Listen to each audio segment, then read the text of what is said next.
Hello everyone, my name is Sanilanda and welcome to my YouTube channel.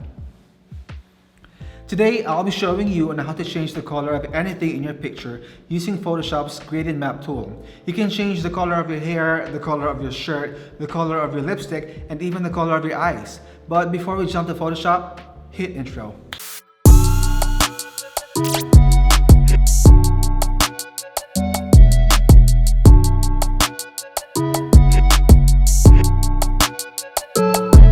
Okay, the first thing that we need to do is we need to open the photo that we wanted to work on. I already opened the picture that I'm going to work on. This is the picture I took off like 2 years ago with a very good friend of mine and a really good fashion designer here in Saudi Arabia. The name is Faye Reyes. You need like to check her Facebook account or Instagram. Her Instagram account will be on the link below.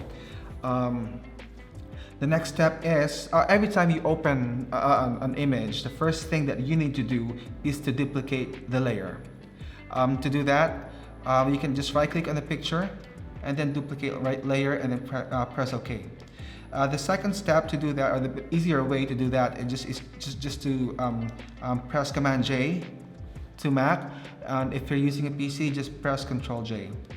Now that the layer is duplicated, the next thing that we need to do is to decide or identify on which part of this picture that you wanted to change the color of. Well, in this case, I am going to change the color of the model's clothes, which is this. Now, there are the next step that we need to do is to select that image, part of the image, in a very precise way. There are two ways on how to select a certain part of the picture. The first, this is what I used to use. I used to use Magic Wand tool, which is right here, Magic Wand tool. The only thing that you need to do when you're using the Magic Wand tool is just to click on a certain part that you want to select. If you're going to click on the white part of the picture, that part is selected. And then if you also wanted to select this part of the picture together with this part, just press Shift and then click on this part, and now both of this part are selected. But in this particular video, I am not going to recommend you to use the Magic Wand tool. I still use the pen tool. I still go to the traditional way. This is because I feel more comfortable when I use the pen tool, and I feel more confident that once you use the pen tool, the part of the picture that you will select will be accurate. Not like with the Magic Wand tool. For example, we need to this part of the picture. Once you click this, not all of it will be selected, and that will be a bit difficult. You can always like add part of it, but for me it doesn't work. I will still go with the pen tool. To do that, just go to this part of your toolbox and then click on pen tool, or just press P and your pen tool will come out. The next step is now the masking. We call it masking when you like select a certain part of a picture using a pen tool. What I also recommend is for you to zoom all the way in as close as you can in order for us to get a precise selection of your pen or of your pen tool. I would recommend really for you to use a pen tool and zooming it all the way in when it comes to selecting, especially if you're getting paid to do a certain job. You really need to give out a really precise image or a selection. For example, like in this case, we're changing the color and we need a precise selection in order to give out a really good quality image. So I recommend for you to use a pen tool and zoom in all the way in. I am doing this the really slow way because I wanted to have a precise selection. You can also do the faster way, which I'm going to show it to you now. Like for example, so we are selecting each of this part of the cloth, and if you want to make it faster, just click right here all the way here. if there's a smooth curve, just click on this part of her neck, and then just drag all the way. If you can see this, this is creating a soft curve. So like you can like select, extend this all the way in on wherever you want to make the curve. Like for example, that's okay to me. And then we can now continue.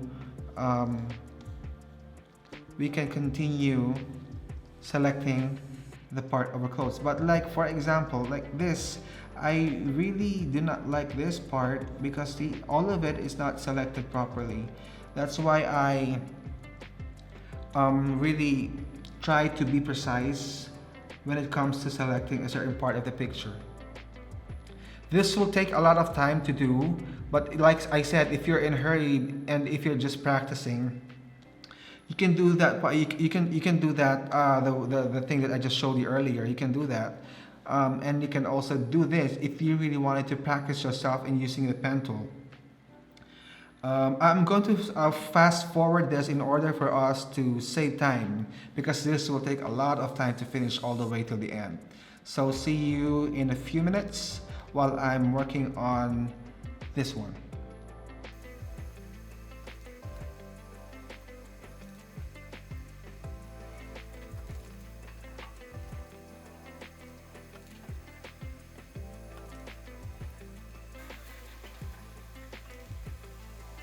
Now that we are close to finishing our tracing, we need to connect both ends of the trace from here. So we need to click on the first one, the first dot that we created, to connect or close the masking. And then zoom out. If you can see, we have successfully selected her clothes. The next thing that we need to do is to right click and make path or make selection. I always do a 0 radius pixels, and anti-alias is always click and just click OK.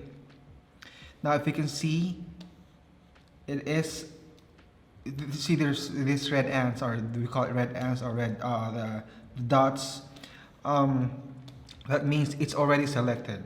The next thing that we need to do is to separate this cloth, create a new layer which will only show her clothes. And to do that, make sure the second layer is selected, and then the selection is still active, and then just press Command J or Control J in PC. Now Command J, and you will see what will happen now. If you can see, we have successfully selected her clothes. So this is the result of the long process that we took when in tracing her clothes. It's precise and I really like it. And then now the next thing that we are going to do now is the gradient. Now go to the next step. Now is you need to go to this this part and click on gradient map. Now, if you can see again, since gradient map is at the top of the 3 layers, of course, whatever changes you make here will affect all of them, all these 3 layers. In order for us to only apply the change that we'll make in gradient map in this layer is to right click on the gradient map and then create clipping mask. So if you can see now, whatever changes we do in here in the gradient map will only affect the cloth that we have selected. Now the next step is we wanted to change the color of her clothes. Now to do that, you need to click on this, the gradient selection, and then the gradient editor will come out. Now that the gradient editor is out, the next step that we are going to do is we will add a gradient stop. To do that, just move your arrow down here at the gradient type and click here between these 2 gradient stop, and just right here, and then we just added a new gradient stop. Now if you will notice the gradient stop, if we will move this, if you will drag this all the way to the left, we are creating more highlights. If we will move this all the way to the right, where the white is at, we are creating more shadow. But for now, we'll just like leave this in the middle. And then we are going to change this to a different color. This is the fun part. We are going now to change the color of her clothes. To do that, just click here and then click on the color swatch. So a new color picker will come out, and then just choose any color that you like.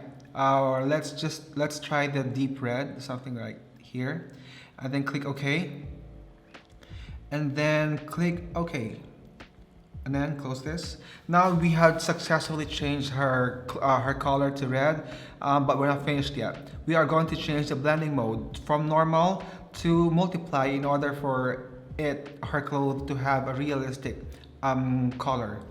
Now if you can see, if you like zoom all the way in, it looks really natural, and for me it works, it looks good. If you'll try to use the darken, it's okay, but that's not for me. Overlay, no, not for me. So I'll stick on multiply, so it will look really natural. If you have decided that you don't like the red, you can always change the color. Just again, click this and click the gradient map. Select again, click on the gradient stop recreated. We can change the color by again click on the color swatch. Click on the blue. Let's go to a deep blue. OK and OK, and close this. Now we have again changed the color of her clothes to blue. Okay, now if you have decided that you wanted to change the color of your model's lip, her lipstick, you can always change it, of course, but the same process that we just did earlier. Just do the same thing, and then yeah, make a selection. But at this time we need to change the feather radius. Let's make it 3 in order for her lip to be soft on the edge. Okay, now it's done. Again, Command J or Control J. Now we have created a new layer, which is only her lip. Now to add a gradient map, you can also again do the same process. Click here and then add gradient. But you can have a shortcut. The easier way to do that is to click here on the gradient that we just did earlier, and then press Alt and drag it just above the lip that we just created, and then right click, create clipping mask. Now we have changed the color of her lip, but if again this is too much, we can change the color of her lip to, let's say for example, I want something pink, deep pink, and then again this is too dark. We want more highlights. Let's just drag this all the way down here to the left, and you'll see what happened. Now see, I like it more. Let's do more. Drag this more here to the left, and then okay, close this. Now we have successfully changed the color of her lip. If the color is too much for you, you can always change the opacity. Just move it down, let's say 75% or 50%. Now you can see the difference before and after, without the gradient and with the gradient. You can also change the color of her eyes and the color of her hair. The same process, trace it, gradient map, and that's it. It's that simple. And that's it for today's episode, and I hope you learned something. Now it's your time to practice. Change any color in Photoshop using the gradient map tool. Let your creativity work. If you have any questions, please comment down below, and please do not forget to like and subscribe to my channel if you haven't yet. See you on my next video.